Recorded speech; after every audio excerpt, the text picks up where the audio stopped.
Hello നമസ്കാരം, welcome to taste of Kerala. കുറച്ച് തക്കാളിയും ഒരു 3-4 അല്ലി വെളുത്തുള്ളി എടുക്കാനുണ്ടോ? എന്നാൽ നമുക്കിന്നൊരു കിഡിലൻ ഒഴിച്ചുകറി ഉണ്ടാക്കാം. എങ്ങനെയാണെന്ന് നോക്കാം, വരൂ. ഞാനിതാ ഇത്രയും തക്കാളി എടുത്തിട്ടുണ്ട് എന്നൊക്കെ നമുക്ക് തീരുമാനിക്കാം കേട്ടോ. നമുക്കിതൊന്ന് കഴുകിയിട്ട് കട്ട് ചെയ്തെടുക്കാം.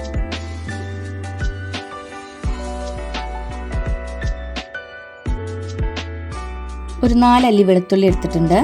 സമനം വലിയ അല്ലിയാണ് കേട്ടോ.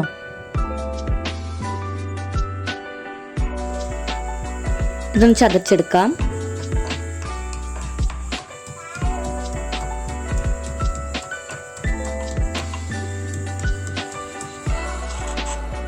കൂടാതെ ഒരു നെല്ലിക്ക വലിപ്പത്തിലുള്ള പുളി കൂടി എടുക്കുന്നുണ്ട്.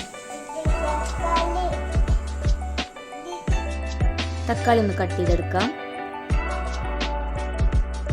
പുതിയതായിട്ട് ആരെങ്കിലും വീഡിയോ കാണുന്നുണ്ടെങ്കിൽ ആ സബ്സ്ക്രൈബ് ബട്ടൺ ഒന്ന് പ്രസ് ചെയ്യണേ.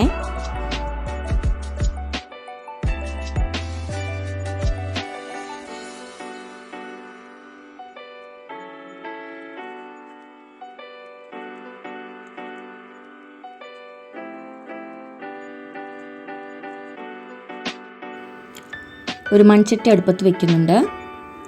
അതിലേക്ക് നമുക്ക് കുറച്ച് വെളിച്ചെണ്ണ ഒഴിച്ചു കൊടുക്കാം.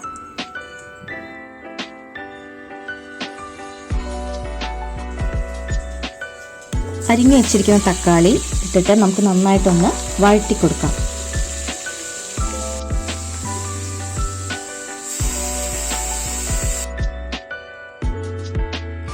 തക്കാളി നന്നായി വാടിക്കിട്ടിയിട്ടുണ്ട്. അതിലേക്ക് നമുക്കൊരു 1/2 ടീസ്പൂൺ മഞ്ഞൾപ്പൊടി, 1 ടേബിൾ സ്പൂൺ മുളക് പൊടി, ആവശ്യത്തിനുള്ള ഉപ്പ് ഇത്രയും ചേർത്തൊന്ന് വഴറ്റി കൊടുക്കാം.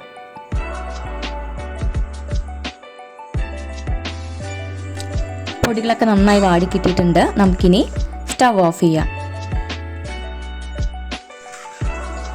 നന്നായി ആറിയ ശേഷം നമുക്കിത് ഒരു മിക്സിയുടെ ജാറിൽ ഇട്ടിട്ട് നന്നായിട്ടൊന്ന് അരച്ചെടുക്കാം.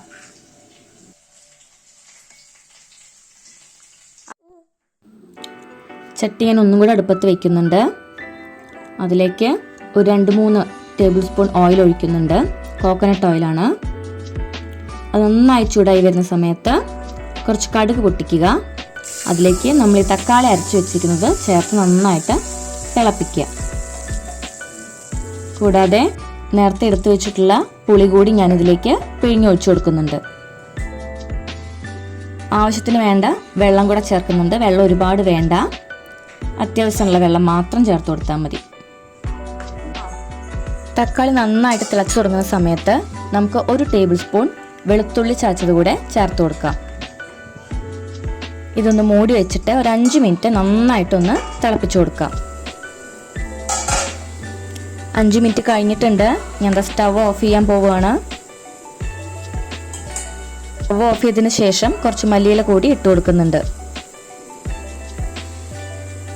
നമ്മുടെ കറി ഇതാ നോക്കൂ, നല്ല പെർഫെക്റ്റ് ആയിട്ട് വന്നിട്ടുണ്ട്. രസം ആ ഒരു ഫാമിലിയിലേക്കൊക്കെ ഉൾപ്പെടുത്താവുന്ന ഒരു കറിയാണ്. മിനിമം 2 ഇൻഗ്രീഡിയൻസ് വെച്ചിട്ട് നമുക്ക് വളരെ ഈസി ആയിട്ട് പെട്ടെന്ന് തന്നെ ചെയ്തെടുക്കാവുന്ന കറിയാണ്. എല്ലാവരും ട്രൈ ചെയ്ത് നോക്കണം.